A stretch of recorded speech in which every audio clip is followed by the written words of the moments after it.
नमस्कार मित्रों। आज के व्याख्यान तेजिंदर शर्मा की कहानियों में विषय वैविध्य भाग 1 में आपका स्वागत, वंदन, अभिनंदन। ब्रिटेन में बसे भारतीय मूल के हिंदी कवि, लेखक एवं नाटककार तेजिंदर शर्मा जी का जन्म 21 अक्टूबर 1952 में पंजाब के जंगराव शहर में हुआ था। अपने पिछले वक्तव्य में हमने उनकी कुछ कहानियों के बारे में चर्चा की थी। ये कहानियाँ हैं एक ही रंग, ईंटों का जंगल, मुट्ठी भर रोशनी, दूसरे श्रवण का शिकार, देह की कीमत, चरमराहट और कैंसर। आज के वक्तव्य में हम उनकी अन्य कहानियों के विषय में विस्तार से जानने का प्रयास करेंगे और किस प्रकार से उन्होंने अपनी कहानियों के अलग अलग विषय लिए, किस प्रकार से उन्हें एक अलग ही सांचे में ढाला, इस पर विस्तार से बातचीत करेंगे। प्रवासी हिंदी कहानीकारों में अनेक पुरस्कारों और सम्मानों से सम्मानित तेजिंदर शर्मा जी का नाम समादर से लिया जाता है। उनकी कहानियों में अपनी धरती से अलग रहने के लिए विवश, परिवार की स्मृतियों को अपने हृदय में संजोए भारतीयों के जीवन संघर्ष की यथार्थ अभिव्यक्ति हमें देखने के लिए मिलती है।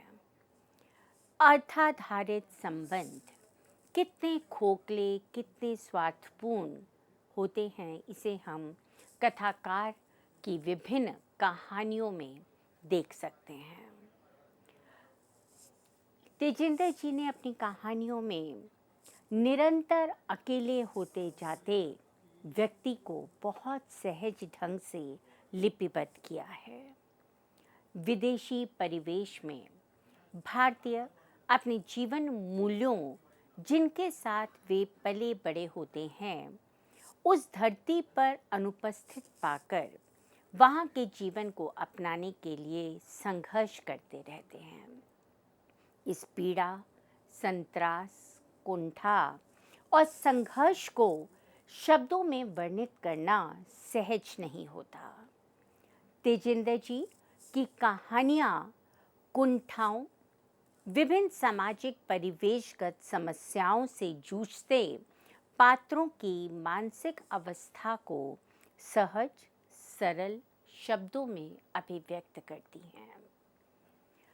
इनके अनेक कहानी संग्रह अब तक प्रकाशित हो चुके हैं, जिनमें से प्रमुख हैं काला सागर, डिबरी लाइट, देह की कीमत, ये क्या हो गया, पासपोर्ट के रंग, बेघर आंखें, सीधी रेखा की परतें, कब्र का मुनाफा, प्रतिनिधि कहानियाँ, मेरी प्रिय कथाएं, दीवार में रास्ता, सपने मरते नहीं, मौत एक मध्यांतर तथा संदिग्ध। इस प्रकार से हम देखते हैं कि उन्होंने अपनी कहानियों को न केवल विभिन्न कहानी संग्रहों में सुरक्षित रखा है, अपितु उनकी कहानियों में विषय वैविध्य भी हमें दिखाई देता है। हवाई जहाज और रेलवे में कार्य करते समय तेजिंदर जी नित्य प्रतिदिन विभिन्न चरित्रों को जानते थे, समझते थे और उन्हें ये अवसर मिलता था कि वो उनके क्रियाकलापों को गहराई से समझ सकें। इन घटनाओं को उन्होंने अपनी कहानियों का केंद्र विषय बनाया है। इनकी कहानियों में स्त्री पुरुष के उलझते सुलझते संबंधों को अपनी अद्वितीय लेखन शक्ति से उन्होंने शब्दबद्ध किया है। वस्तुतः स्त्री पुरुष संबंध वास्तव में उलझा हुआ संबंध होता है। कभी बड़ी से बड़ी बात को भी हम हंसकर उड़ा देते हैं और कभी सुई की नोक के बराबर छोटी सी बात को लेकर हम बैठ जाते हैं, उस पर तर्क वितर्क करने लगते हैं और स्थिति संबंध विच्छेद पर आकर ठहर जाती है। कुंठा और बेमतलब साथ रहने की विवशता, आर्थिक और सामाजिक स्थितियों के अनचाहे दबावों को लेखक ने बहुत कुशलता के साथ और सहजता के साथ अपनी कहानियों में अभिव्यक्त किया है। भारतीय सभ्यता और संस्कृति से तेजिंदर जी बहुत गहराई से जुड़े हुए हैं। पाश्चात्य भूमि पर कार्यरत होने से इनकी कहानियों में हमें दोनों ही संस्कृतियों को बारीकी से देखने और समझने का अवसर मिलता है। विकट परिस्थितियों में नए जीवन बोध का अन्वेषण करती इनकी कहानियां पाठकों को बरबस अपनी ओर आकर्षित कर लेती हैं। नए जीवन सौंदर्य को आत्मसात किए इन कहानियों का शिल्प भी कथ्यानुरूप अप्रतिम है। कहीं भी लेखक ने सायास अपनी विद्वता सिद्ध करने का प्रयास नहीं किया है। सर्वत्र सहजता, विश्वसनीयता, गतिशीलता और प्रवाह हमें दिखाई देता है। इनकी कहानियों की विषय वस्तु, पात्र हमें इतने अपने जाने पहचाने लगते हैं कि कई बार हमें ऐसा लगता है कि अरे अभी तो सुबह इनसे मुलाकात हुई थी, अभी तो कल शाम को इनके साथ हमने चाय पानी पिया था। और इस तरह से इतने घुले मिले पात्रों को जब हम कहानियों के केंद्र में देखते हैं तो उनके साथ बरबस हम तादात्म्य स्थापित कर लेते हैं। हमें ऐसा लगता है इन पात्रों के विचार, इन पात्रों की समस्याएं हमारी अपनी हैं। तेजेंद्र जी जिस संवेदनात्मक ढंग से अपने पात्रों को गढ़ते हैं, पाठक उस संवेदना में स्वयं भी बह जाता है और यही किसी कहानीकार की सफलता मानी जाती है। तेजिंदर जी का इस विषय में स्वीकारोक्ति है, कहानी के लिए विचार जरूरी है, विचारधारा नहीं। यदि विचार हैं तो उसमें कल्पना शक्ति और अपनी योग्यता के बल पर उसे कहानी में ढाला जा सकता है। मुट्ठी भर रोशनी। इस कहानी में अनचाही बेटी सीमा भाई विकास की तुलना में अपने साथ होने वाले भेदभाव के साथ बड़ी होती है। वे कभी अपने को उस परिवार का सदस्य नहीं समझ पाती। मनीष उसे अपनी बड़ी बहन की तरह प्रेम और सम्मान देता है। सीमा का जीवन विडंबनाओं से भरा हुआ है। वे अपने मंगेतर से गर्भवती थी, किंतु दुर्घटना में मंगेतर की मृत्यु उसके लिए दुखों का पहाड़ लेकर आती है। परिवार वाले मनीष पर सीमा से विवाह करने का दबाव डालने लगते हैं। मनीष सोच में पड़ जाता है। जिस नारी को वो अब तक अपनी बहन मानता था, क्या उससे विवाह करना ठीक होगा? वो कहता है, जिसको सदा अपनी बहन माँ समान माना हो, उससे दीदी की इज्जत लोग क्या कहेंगे? दीदी पर क्या गुजरेगी? पथराई सी दीदी, क्या वह उसे ऐसे ही मर जाने देगा? क्या उसे अपनी पत्नी बना पाएगा? ये सब बातें उसे अंदर ही अंदर कचोटने लगती हैं। विवाह के उपरांत 5वें दिन ही सबके कटु व्यंग बाणों से परेशान होकर मनीष आत्मघात कर लेता है। अत्यधिक अवसाद की स्थिति के परिणाम स्वरूप सीमा का गर्भ भी समाप्त हो जाता है। सीमा के लिए जीवन का कोई भी अर्थ शेष नहीं रहता। मरना उसके हाथ में नहीं था, अतः वह एक अंतहीन, बिना किसी उद्देश्य के सुख दुख में समभाव अपने बचे हुए जीवन के समय को व्यतीत करने लगती है। हाथ से फिसलती जमीन। इस कहानी में भारतीय नरेन की यूरोपियन महिला से विवाह कर विदेश में बसने, निम्न जाति के कारण आने वाली समस्याओं, कुंठाओं, अकेलेपन से पाठक की संवेदनाओं को लेखक ने सहलाया है।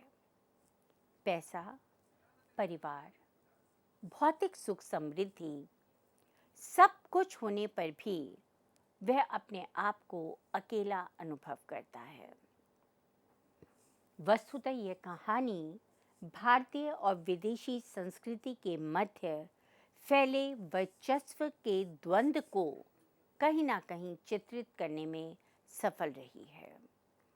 भारत में नरेन की प्रतिभा और प्रेम दोनों में उसकी जाति के कारण विघ्न आता है। सब कुछ छोड़कर लंदन में रेलवे में कार्य करने लगता है, जहां उसे जैकी से प्रेम हो जाता है। विवाह उपरांत जैकी बच्चों में व्यस्त हो जाती है। वे बच्चों को भारतीय संस्कृति से अलग रखना चाहती है। नरेन और जैकी के मध्य ये रिक्तता इतनी बढ़ जाती है कि उनका जीवन एक मशीन की भांति हो जाता है। नरेन चाहकर भी भारत वापस नहीं आ पाता। जैकी अपने देश, परिवेश, संस्कृति, पारिवारिक संबंधों से अपने बच्चों को जोड़े रखना चाहती है और नरेन उन्हें भारतीय भाषा, भारतीय संस्कृति और सभ्यता से परिचित कराना चाहता है। इस द्वंद्व के कारण धीरे धीरे नरेन अपने पारिवारिक सदस्यों के मध्य रहते हुए भी उनसे अलग होता जाता है। पति पत्नी के संबंध मात्र औपचारिक और समुद्र के दो छोरों की तरह हो जाते हैं। शंभुगुप्त जी के अनुसार तेजेंद्र अपनी कहानियों में प्रवासी जीवन के अजनबीपन, असुरक्षा एवं असहायता बोध इत्यादि की शिद्दत से व्याख्या करते हैं। अकेलापन प्रवासी जीवन का वह दंश है जिसे उसे राजी नाराजी झेलना ही है।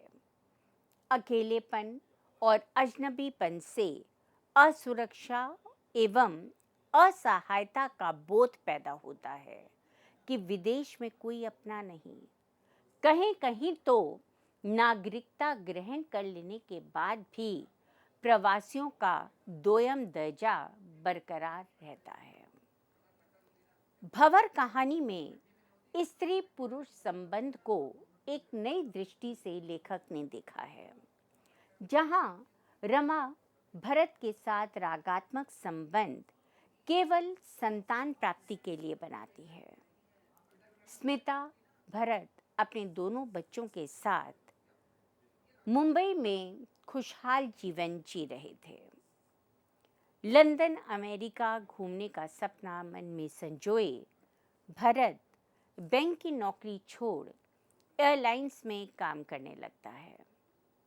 रमा अपने पति इंदर के साथ 6 साल से लंदन में रह रही थी। दोनों में प्रगाढ़ प्रेम था। उनके कोई संतान नहीं थी। रमा और भरत एक दूसरे के प्रति आकर्षित हो जाते हैं। रमा भरत से एक बच्चा चाहती है, किंतु भरत अपनी पत्नी के साथ विश्वासघात नहीं करना चाहता।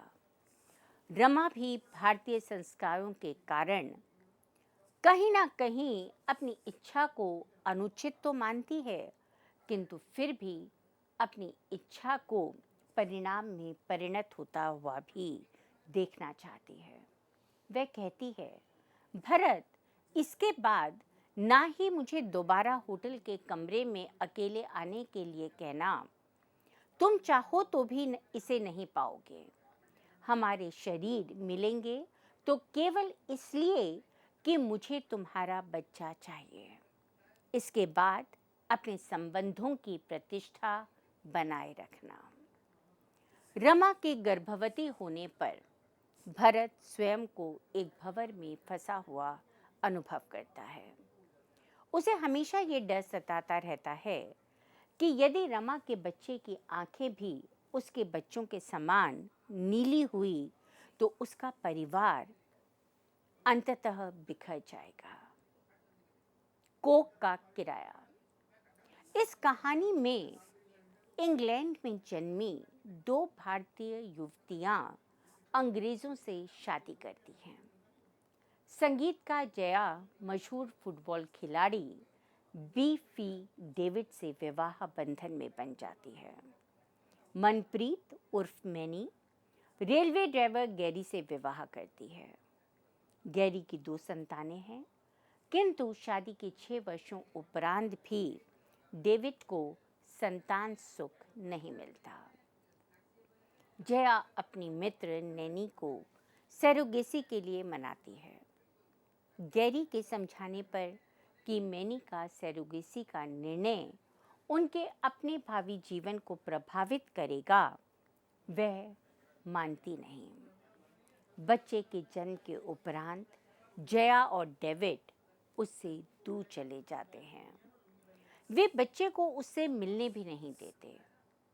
इधर गैरी भी मैनी की अपने परिवार के प्रति लापरवाही के कारण बच्चों के साथ घर छोड़ देता है और भारतीय लड़की नीना के साथ रहने लगता है। गैरी कहता है, क्या नहीं दिया तुम्हें? मैंने प्यार में, मेरे समर्पण में क्या कमी रह गई थी? मैनी, तुम्हारे और मेरे बीच कभी कोई दूसरी औरत आई थी मैनी? फिर ये बच्चा कैसे आ गया मैनी? क्यों आ गया? तुमने मेरे साथ ऐसा क्यों किया मैनी? आग लगा दी है तुमने इस घर की खुशियों में। कहानी में डेविड और गैरी अपनी संस्कृति, परंपरा और मूल्यों से युक्त हैं। जया भारतीय और पाश्चात्य सभ्यता और संस्कृति में सामंजस्य बिठाते हुए जीवन यापन करती है। मनप्रीत बंधनों और नियमों को अस्वीकार करती है। मनप्रीत डेविड को पसंद करती है, अतः जया के सरोगेसी के प्रस्ताव को वे बिना सोचे समझे स्वीकार कर लेती है। वे खुश थी कि वे महान फुटबॉल खिलाड़ी डेविड के बच्चे की मां बनेगी। उसका बच्चा डेविड का वारिस बनेगा। वे अपने इस खुलेपन के प्रति आत्मविश्वास से युक्त है। मनप्रीत डेविड को पसंद करती है, अतः जया के सरोगेसी के प्रस्ताव को स्वीकार कर लेती है। वह पूरे आत्मविश्वास के साथ गैरी से कहती है, गैरी तुम सपने नहीं देखते, जागते हुए सपने देखने का आनंद ही कुछ और होता है। जया और डेविड जिस बच्चे को जीवन भर प्यार देंगे, वो बच्चा मेरी कोख से जन्म लेगा, सोचकर ही मन पगला पगला जाता है। मैनी अपने पति गैरी से भी प्रेम करती है, उसे धोखा नहीं देना चाहती। शेरिल और नीना का फोन आने पर गैरी पर शक करती है, उससे झगड़ा करती है। कुछ पलों की यौन सुख लालसा मैनी के जीवन को तहस नहस कर देती है। अंततः वे नितांत अकेली रह जाती है। जया और डेविड उसे सरोगेसी के पैसे देकर किनारा कर लेते हैं। ये कहानी रिश्तों में आई संवेदनहीनता को बयां करती कहानी है। ग्रीन कार्ड तेजिंदर जी की लोकप्रिय कहानी। इस कहानी में शारदा, अभय और सुगंधा, इन तीनों के त्रिकोणीय प्रेम को लेखक ने लिपिबद्ध किया है। अभय अमेरिका जाने के अपने सपने को साकार करने के लिए साधारण नैन नक्श वाली शारदा को अपने प्रेम जाल में फंसाता है। दोनों परिवारों को बिना बताए उसे विवाह कर अपने प्रेम का प्रमाण पत्र भी उसे दे देता है।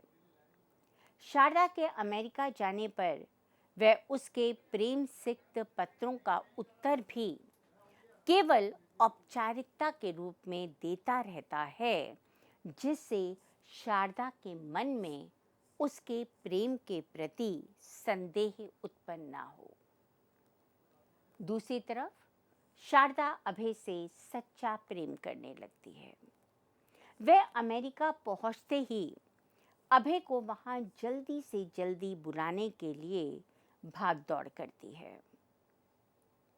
इधर भारत में अभय सुगंधा के संपर्क में आता है तो वह उसके रूपाकर्षण से अपने आप को विलग नहीं कर पाता। उसके प्रति मोहित होता है और उससे विवाह करना चाहता है। सारी तैयारियां शुरू हो जाती हैं। ऐसा करते समय अभय भूल जाता है कि अमेरिका में शारदा भी है, जिससे उसने गुपचुप तरीके से विवाह किया था, जो उसके लिए ही दौड़ धूप कर रही है। अचानक शारदा के भारत आने पर अभय का सच, उसका विश्वासघात, शारदा को विदेश जाने की सीढ़ी समझना, अभय की चारित्रिक दुर्बलता, इन सब का खुलासा लोगों के समक्ष हो जाता है।